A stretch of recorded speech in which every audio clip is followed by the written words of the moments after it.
Hi, Christopher McDonald reporting from NASA's space station. Oh, no, I'm sorry. Reporting from the tent city at 6th and Webster with this week's report video vlog. Really an interesting first week at the camp. Established, organized in my own tent.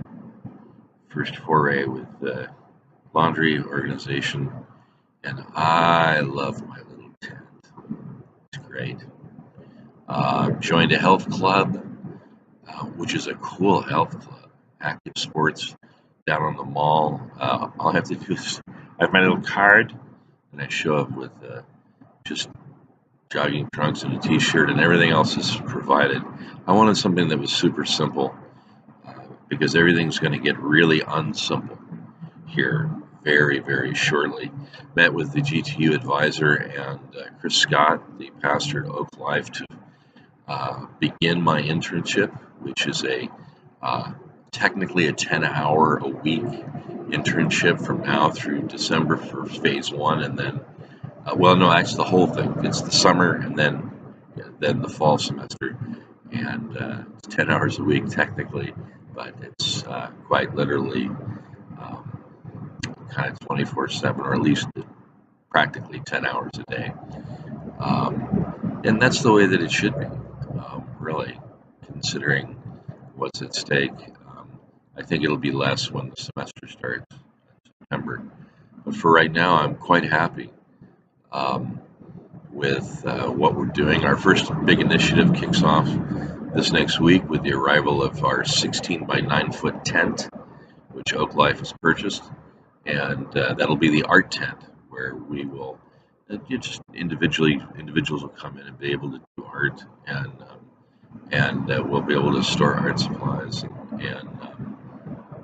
and hold small classes, and they'll also have a large banner on the backside that will advertise that we'll be offering that artwork, and some of the things that we're doing down at a street fair on Fridays. People can come and make donations. All the proceeds, every dime, will go for supplies, for tents, for sleeping bags, for lights, for USB lights, and also to educate people who are homeless on how to improve their quality of life while they are on the street. And we're not using any of that money. We're really trying to keep away from any money being used ever, I think, for administrative costs or any of that crap. My advocacy is on my own dime and my own time. And this is really about, and then it's really about trying to help people become self-sufficient with this camp here as the test case.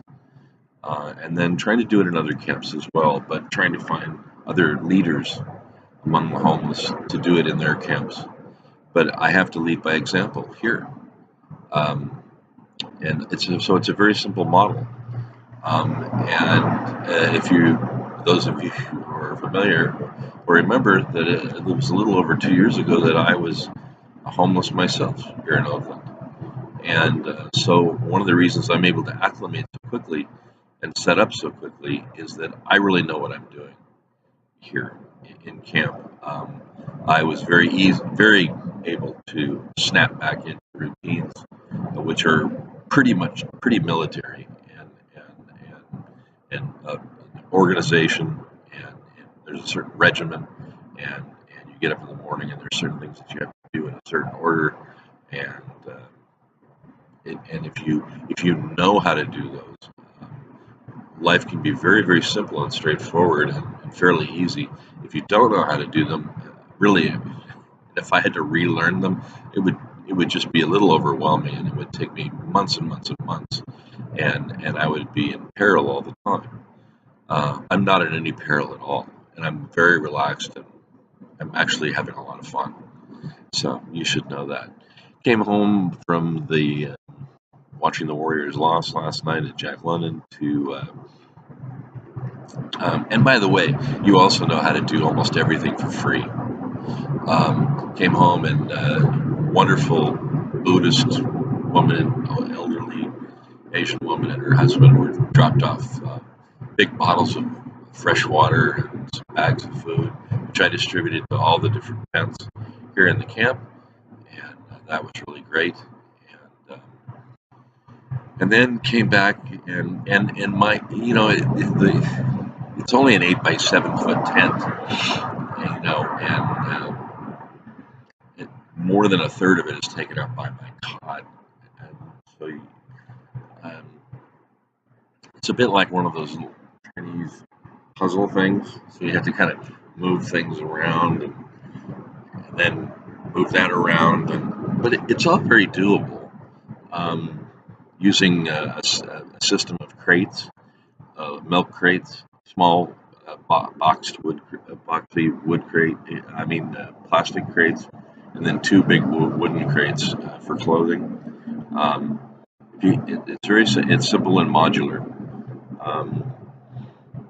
and then you have to and then it has to be moved every other week on a Wednesday morning, which takes about 25 minutes to completely break down and move off the pad, and another 40 minutes to reconstruct. So now I'm tailing back into that character that I do. I'm tailing back and put on my glasses and go back into that character, that postmodern character that I do. Because who sort of gets a little starry-eyed. Right? So with that, I'll bid you all a wonderful good morning, and I'll be adding some text and some more pictures of my beautiful tent. Thank you, and have a wonderful morning. How do I turn this off? There you go.